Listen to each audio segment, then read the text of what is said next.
Hello,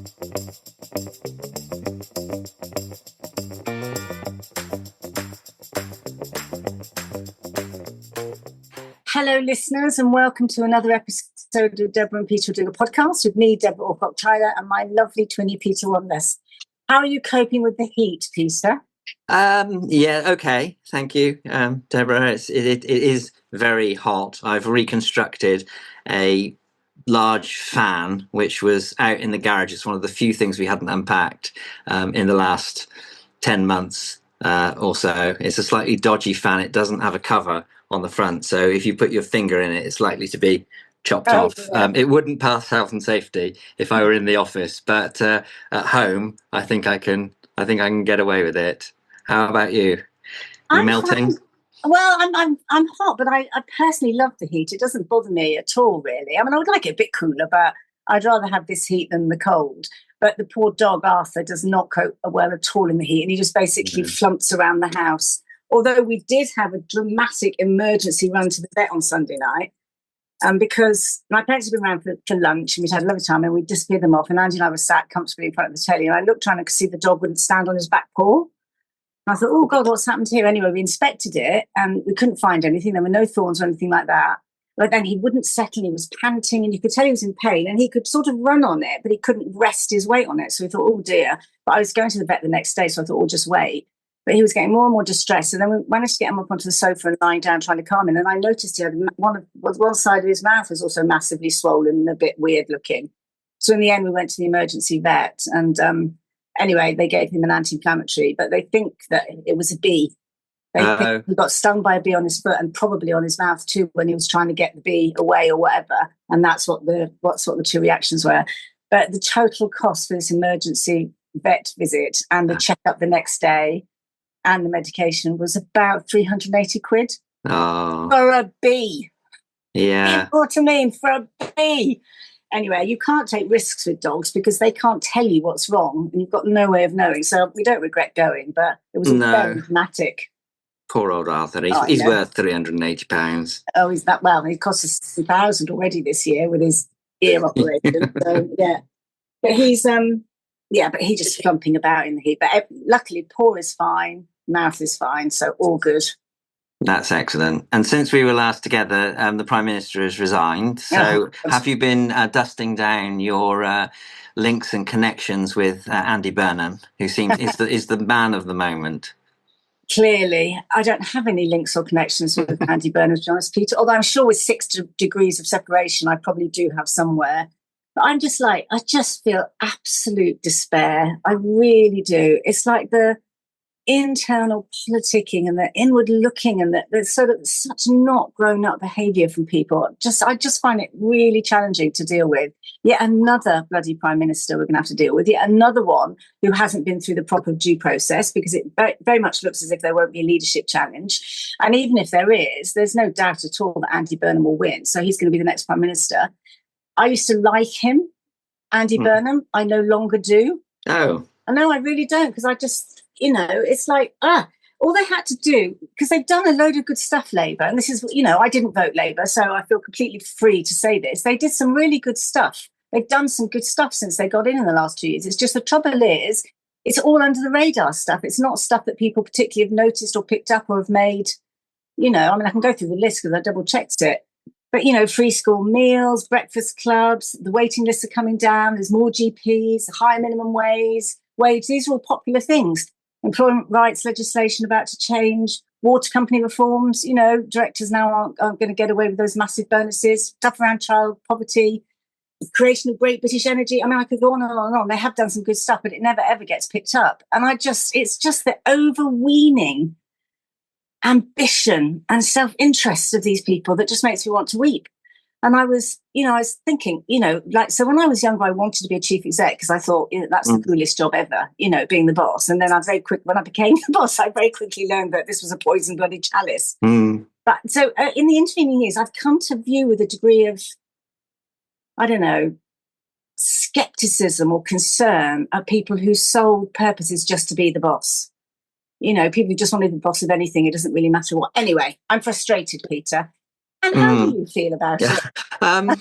Well, I think a problem that Keir Starmer has had is that time and again, a reasonably ambitious proposal has been set out for change, and time and again he's been knocked off it. And the most That's obvious one is the welfare reforms. yeah. And however big your majority, the backbenchers, the oppositionists have smelt blood. So it's really difficult for him to hold a line on anything, or for people to believe the leader when the leader says we must do this. So all the time he continues, I think, whatever the issue, same with the defence plan. He puts forward a defence plan, and as soon as he owns it, there seems to be an argument against it. Everyone thinks that social media bans for 16s is a wonderful idea. Until he does it. Everyone, until he says it's his idea, and then people side away from it. So I think that Labour Party and the governance of the country had a problem with him as the Prime Minister, despite him being a lovely, kind, well-meaning man, and cried when he referenced his family yesterday and all of that. And people will say, "Oh, in time we'll remember some of the more positive things he did." But I do think there was a problem, and certainly there's been a ruthlessness with which some other politicians have sought to confront that situation. But you might also say that is a kind of responsibility to face up to what could otherwise be a prolonged period of drift. I think the challenge for the leadership of our country now is that we have to make some big choices which won't be popular with everybody, and that requires clear leadership and good explanation. And what people say about Andy Burnham is that he wants to be everyone's friend, and that he's a populist politician. And there's that classic cliched political joke about a right winger, a left winger, a liberal Democrat, and a communist walk into a bar, and the barman says, "Hello, Andy Burnham." He's been everything at different stages of his career. I don't know. I don't know him very well. What I do remember him as is a special advisor at Number 10, and then a fairly junior member of the cabinet. And I'm slightly sort of dismissive on those terms, but that's really unfair, because he probably remembers me as a fairly junior private secretary and a director, if he remembers me at all, of some obscure bit of government. And we all grow up and we all learn. And he has been the mayor of Manchester, and he's had some significant responsibilities and some significant successes. I can't pretend a great connection with him, but I did dig out a selfie I've got with him from 10 years ago. And I must say that I think both of us look younger today than we did 10 years ago. Both of us have got better haircuts than we had 10 years ago, and both of us are more stylish in our dress sense. Though in whose view, Peter? Mine. Yeah, you may not think that looking at the shirt I'm wearing today. Yeah, let me see the photo first, then I'll tell you whether that's true. We'll put it up with the podcast. It's not a particularly good photo, but yeah, that's mine and Andy Burnham's paths crossed about 10 years ago when he was the shadow Home Secretary, and we were campaigning for something or other as the NSPCC. But I'd be very, very, very long way back in the queue of people that he would kind of know in government. And I can already see lots of, there's lots of new. If you're a Labour MP, what are you going to do other than try and get in that selfie and line up to talk about how wonderful he is? Because you're right, he probably already is the winner, and so people are looking to secure their futures. Yeah. Well, so a couple of things occurred to me as you were talking. One is about, I don't care what anybody says to me. They can tell me that I'm wrong till they're blue in the face, but I'm absolutely sure that a lot of Keir Starmer's bad press is to do with the negative media, because it's overwhelmingly negative, just by the fact that, they haven't picked up any of the really good news stories that they've been. The other thing is that he definitely, I hate charisma anyway. I think it's the stupidest word and it's unhelpful, but he lacks that sort of presence, I suppose, isn't it? That that people seem to like in leaders. But it really frustrates me, because if you look at the most charismatic leaders we've had over the last few years, they were shite. They were absolutely dreadful. And the better ones, who were better, and I include Theresa May in this, I think she didn't make a bad fist of stuff, given the things she was handed down, like trying to implement Brexit. And Rishi Sunak, bless his golden socks, you know, they were the quiet, steady. Saw a lot of his socks, didn't you? Yeah, we because did his see trousers were a bit short. That's very true. But like this obsession that people have with, you know, leaders who are charismatic and can tell stories and stuff like that. And it's, you know, some leaders can combine all the things, but I would so much rather have somebody who wasn't out for glory and just genuinely, they'll all say we genuinely want to serve our country, but you've got to ask yourself, how is this actually helping anybody? Anyway, moving on from that, the big concern for the sector, of course, is that Keir Starmer has personally pushed a different relationship between government and the sector, local and central. He's the one who pushed forward the covenant. He's the one who organised the launch and insisted, you know, that his senior cabinet ministers attend. You know, he spoke at the beginning of it. He's set up a special unit in Number 10, whose job is to look after the covenant, basically, and manage the relationship with the Covenant Council. And it's really hard to know, as you just said very gently, what Andy Burnham's view is going to be on it. One senses he's probably quite pro-charity, but I can't see that being a major thing. And so, you know, there's a possibility that the good work that's been attempted to be done, it hasn't actually been done yet, but the good work that's been attempted in the attention about the relationship between the sector and the state could get scuppered, basically, or at least become, it already feels a bit like a minor player, but because the Prime Minister's interested, we were able to push it a bit more. But if it gets even more like a minor player, you know, what hope is there for us to repair this relationship? I don't know.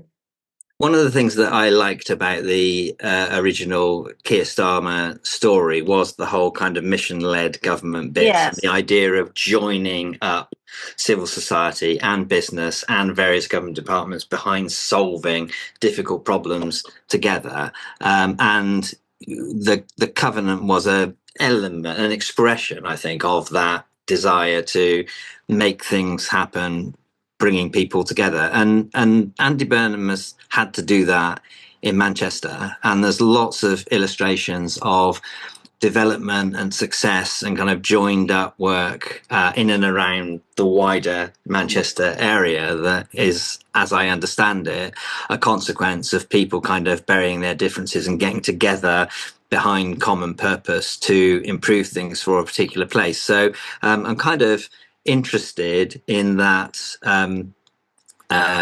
devolved decision-making space for people to come together to solve problems together, which could be really good for civil society, potentially. It'll be interesting to see how much of a devolution champion he can be when he sits in central government. And the challenge is, Peter, when he gets to the actual job.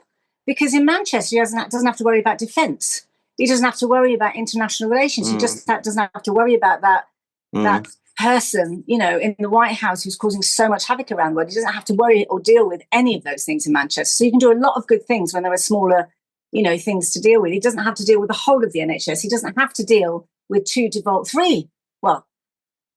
is Northern Ireland devolved? It is 3 devolved nations. Yes. You know, so I think he's in for a horrible shock when he actually gets into power, which is you know, we'll see. And of course we see this all the time. You and I have both experienced it. You know, you think being a chief exec might be a great job, you get to it and you suddenly realise all the stuff you didn't think of. It reminds me actually of who's a dear friend of mine now, but she worked for a very large charity, I'm not going to name names, and she was the head of a very specialist bit of that charity, and their chief exec was standing down.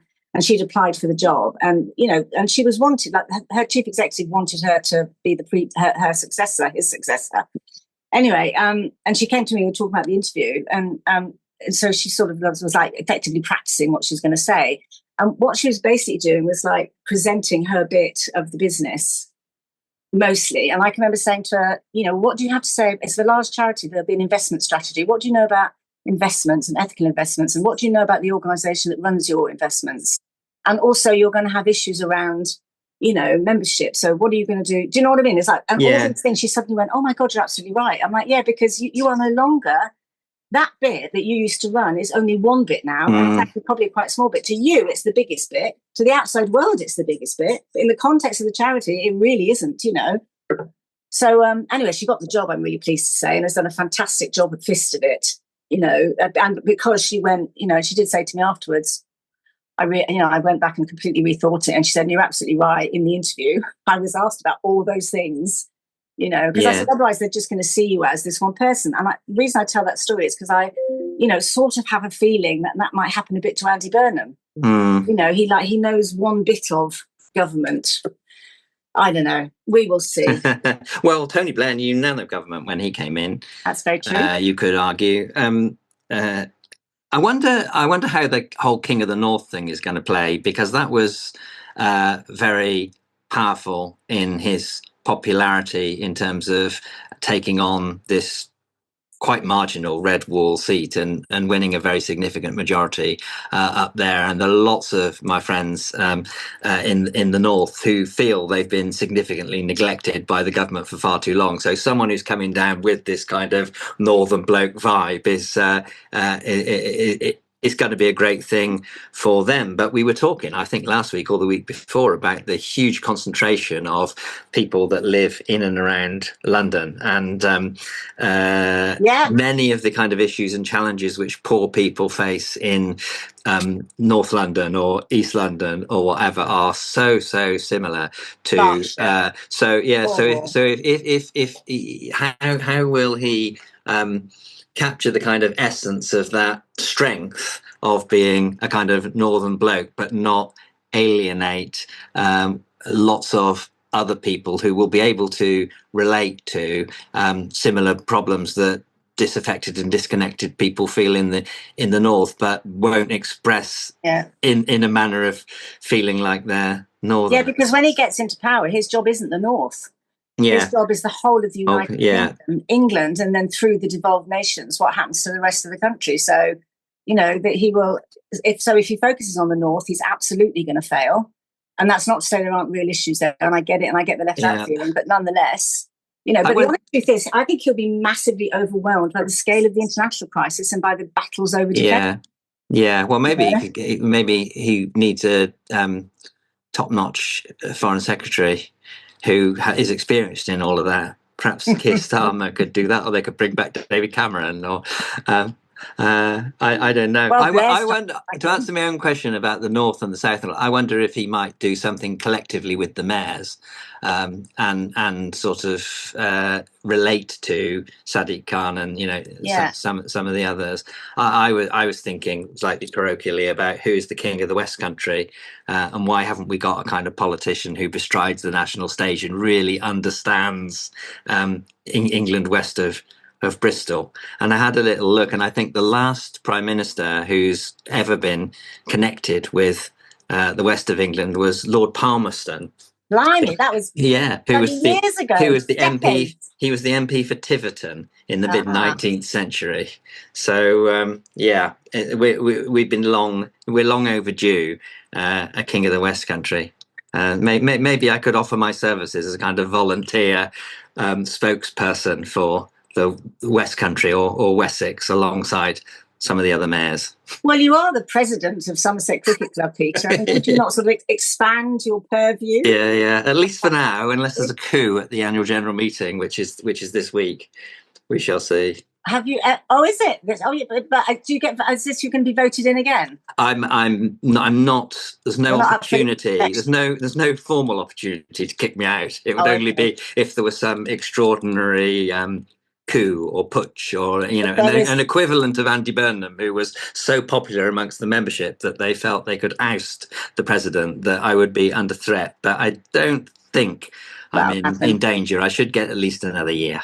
Unless, of course, you go the way of many reform candidates and councillors and say something wildly misogynistic, racist, or horribly on our podcast.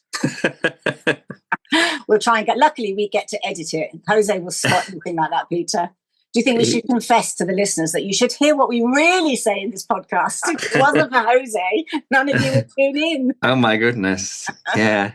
It's all this turbulence as well. I mean, charities are struggling enough as it is. People are absolutely exhausted of the uncertainty, generally of like struggling against the economy. I mean, we are at DSC, you know, we're always on our knees trying to survive, and you know, so lots of our charities are, and it's, you know, I mean, this could be a good thing because, you know, like it or not, I mean, he's not popular in every quarter, but he's genuinely quite popular. You know, he does have a different way of presenting himself. He does seem to be able to attract, you know, people to him.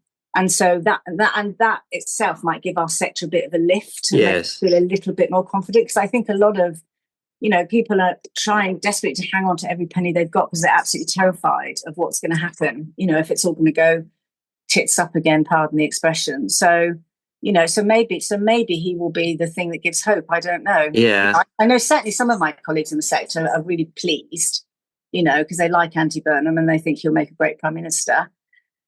We'll see. Transitions are difficult, aren't they? Not just transitions of prime ministers, but transitions of leaders in charities, whether they're chief executives or chairs. Or I wonder if you've got experiences, good or bad, of transitions. When I first became chief executive at the Big Lottery Fund, I was appointed, but I had to do 6 months' notice to leave government, and Stephen Dunmore, remember him? I know him very well. Yeah, lovely man.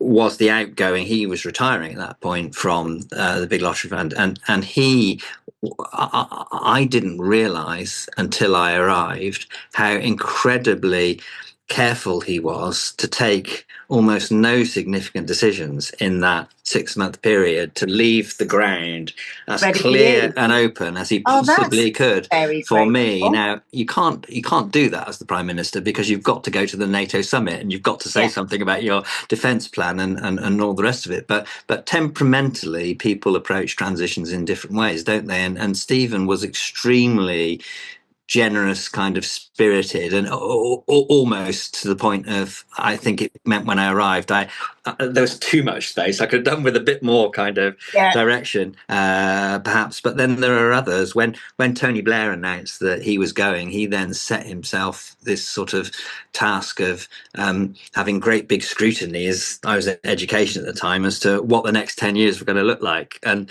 depending on your perspective, if you were a kind of Gordon Brownite, that was trying to, you know, tie the hands of the next administration, even though of his own party. If you were a kind of Blairite, he was trying to, you know, secure his legacy and retain the kind of new Labour bit of Labour. But I wonder, have you? Well, it's a long time since you've succeeded as a but I've observed a lot. CEO, and also obviously because I spend a lot of time talking to charities, boards, chief execs, and so forth. So I've seen all sorts. Actually, some of the dangers I've seen is where the outgoing chief executive briefs the incoming chief executive on the staff, particularly the directors and the trustees, and that influences the way in which the new chief executive sees those people. So they carry with them this sense of, you know, and in this one particular instance I'm thinking of, you know, the previous chief executive had some issues with some of their staff. I mean, it's common, it happens, and a couple of the trustees passed those issues on to the incoming chief executive, who immediately started with a little bit of suspicion about these individuals. I mean, got through it and realised that actually they weren't, as the previous chief executive had briefed, although they would have been with that chief. So that chief executive wasn't lying, and which just made me think about the nature of leadership relationships. And actually, there's two of you in it. You know, and some people find your leadership inspiring and brilliant, and some people find it not. You know, it's not, there's no perfect way of being a leader, but there are perfect relationships where people respond well to your style. So I've seen that. I've seen more commonly where the trustees haven't got their acts together and the chief exec's long gone by the time the new chief exec comes in. So they've either had someone acting in absence or, you know, had an interim. I personally am I don't know, because I've seen interims do a lot of good. Because the great thing about an interim is an interim can come in, they've got no skin in the game. So they're not scared of the trustees, they're not scared of the staff, they're not scared of telling the truth. And, you know, some of the best interims will treat the role like that. They will say, right, I am going to lead this for you, but I'm also going to tell you what you need to do differently and what you need to change. Ironic thing is, there are very, very few boards who've had interims who have listened and then done as told, because so often the problem is with the board and they just never want to hear it. You know, it's not them, they're not the issue. So I've seen that happen. And I've seen some good sort of transitions happen. I mean, Vicky Browning left Jane, I took over, and that was a very seamless transition with, no apparent, slagging off of the new or the old by the staff or anything like that. So I have seen it done well. How about you? Because you had to transition for Chris, didn't you? Yes, and that was a long goodbye in the sense that I announced again. I was on sort of it was over a year, wasn't it? Yeah, well, it was over a year in my mind. It was sort of 6 months' notice again, but then extended because they hadn't completed the recruitment. Yeah. And my chair said to me in that time, I can't basically, I forbid you from taking the Stephen Dunmore route of postponing or creating opportunities. You are never allowed to say, we can't take this decision at this moment in time because someone else is coming along. You run the organisation up until the final day. What I tried to do was leave choices of big directional opportunities. There was when I left, I knew there was the NSPCC was, despite my efforts to kind of focus it, was still trying to do or had the potential to focus on too many things all at once, and it couldn't afford to do them all. And there were some bits which needed to be reorganized depending on the direction you chose to go in. So tried to leave it in a format where a new person could come in and be confronted with the choices and then find what those choices were quicker than having to make sense of it all. And whether or not that was successful, I don't know. But I did think very consciously about transition at that time in a way that I definitely didn't when I moved government jobs. I mean, quite often in government, you would suddenly get moved from one job to somewhere else because it was a vacancy, or they decided to reorganize and they would put you in it, or you'd apply for something and you get it. And there was no kind of sense of continuity or preparing the ground. And when I left the civil service education to go to Big Lottery, I hadn't told anyone that I'd even applied for the job because I didn't think for a minute I was going to get it. And that can be tricky in itself because then you feel you're letting people down. I did when I left Lottery, the same thing happened. I got the NSPCC job and I had to tell my chair that I was moving to somewhere else, and he was furious. He was sort of pleased for me, but really he wasn't very pleased for himself. And I don't know what I could have done differently, because again, there was no particular reason I was going to get that job, and I didn't want to destabilize the Big Lottery Fund or do anything other than try my very best in that job, which I love, because in many ways I would like to have done it forever. But it was a difficult time from the moment I kind of, because it was such a shock to so many people that it was a much more transitional, comfortable experience at the NSPCC, because more people knew about it progressively in a staged order. Well, I think, a couple of things you said there. The first thing is that, your trustees at the NSPCC were very lucky that you were retiring and not going to another job, because otherwise you wouldn't have been able to delay your departure. Yeah. So that's and also I've always found it really odd. I like every time somebody leaves DSC, which is not very often, to be fair, we're gutted. We're really upset about it, but never angry. It's like people move on. People have the right to. In fact, we DSCs, we always say to people, look, if you're ready to move on, we'd so much rather you told us, and we can support you in it. So please don't feel you have to be ashamed of the fact that you found another job and you want to move on, because we're not going to take that personally, unless it is personal, in which case let's have a discussion about, what we could do differently for new candidates. So I do find that attitude a bit odd, but it's common, of course, Peter. There are loads of people who, find them being ostracised or sort of cold-shouldered by their bosses for a bit because they've had the temerity to leave. I've seen that too. I've seen chief execs hand in their notice and immediately be cut out of all trustee communication, and the trustees just sort of take over and start doing it, even though that person is still there working out their notice. I'm never sure about notice periods anyway. I felt let down by people sometimes when they have come into the organisation, made a splash quite quickly, thrown a few things up in the air, and then got a job somewhere else in order to throw things up in the air somewhere else. And I have felt a bit sort of let down, and you could argue, well, look, they're doing their job, they're looking after themselves, they're making progress in what they can do in their career. But well, the question always is, should you have why a didn't term? Yeah, no, because the question always is, why didn't they stay? And there'll be one of two answers: either because they're the kind of people who just want to move on and move on to the next exciting thing, or there's something wrong in the shape of the job or the shape of the organisation that didn't fit them. That's the reality. It's not, when people, So I mean, and sometimes you get into a job and you realise very quickly, I'm in the wrong job. I shouldn't be here. I need to move on. And I've come across things like that too. So I don't think it's. I mean, it's frustrating when people you like really excited about decide to move on, but it's either they are that kind of people, and exactly, or there's something wrong with the shape of the job or the shape of the organisation or your relationship with them. In which case, you can do something about that for the next person. But you never, and also interviews, CVs, you never really know. Even people who come and work for you, you never really know what they're going to be like until they're in the environment and stuff like that. And people's expectations and what actually happens in real life, which is what's going to happen to Andy Burnham when he comes in and faces a walloping great slap of all the things he hadn't anticipated, and how very quickly people will grow to hate him. It is a uniquely it is a uniquely strange leadership role, isn't it? Being the prime minister, that you can't exactly put in an application and do personality character tests and psychometrics and do some kind of practical scenario, how are they in a crisis type thing, and then appoint the best candidate. It just doesn't work like that. That's probably the democracy, isn't it? You vote in a candidate without any of that. Anyway, we've run out of time, as has Keir Starmer. That is true. That seems very appropriate. So we'll sign off now, will we, Peter? We will, and we'll see everyone next time. Enjoy the heat. Stay cool. Yes, stay cool, folks. Bye. Bye.